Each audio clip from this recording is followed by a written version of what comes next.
54 booth offices included under Telemura Assembly were inaugurated on Wednesday through a program, and the inauguration of these 54 booths was attended by MLA Kalyani Saha Roy and others. Speaking in the program, MLA Kalyani Saha Roy said that the 2 seats of Tripura will be sent to Parliament by winning huge votes in the coming Lok Sabha election. Apart from MLA Kalyani Saha Roy, Madhusudan Roy, Vice Chairman of Telemura Municipality, Nitin Kumar Saha, former Chairman and Vice President of BJP Telemura Mandal, Secretary Nandan Roy and other leaders were present in this press conference. আমরা বিভিন্নভাবে মানুষের সাথে আমাদের সম্পর্ক শুরু করেছিলাম, যেমন প্রথম লাভার্থীদের সঙ্গে সম্পর্ক। এর আগে আমরা হাড়গাড় তিরঙ্গা থেকে শুরু করে আমরা মানুষের সাথে যোগাযোগ করেছি। আমাদের একটাই লক্ষ্য, সম্পর্ক থেকে সমর্থন আদায় করা। আমরা লাভার্থীর সঙ্গে সম্পর্ক ইতিমধ্যেই সম্পন্ন করেছি।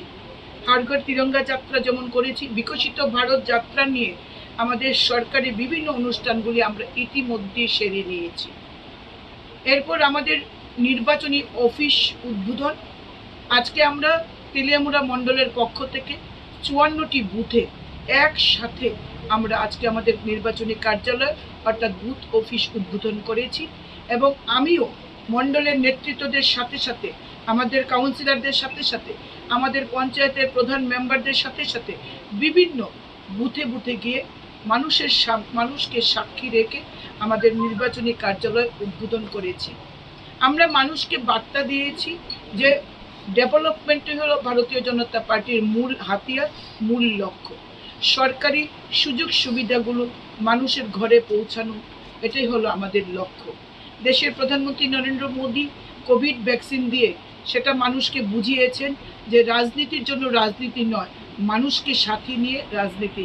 আমরা মানুষকে সাথে নিয়ে কাজ করছি, এবং দেশের মানুষের প্রাণ বাঁচানোর লক্ষ্যে মোদিজি ভ্যাকসিন দিয়েছেন বিনামূল্যে।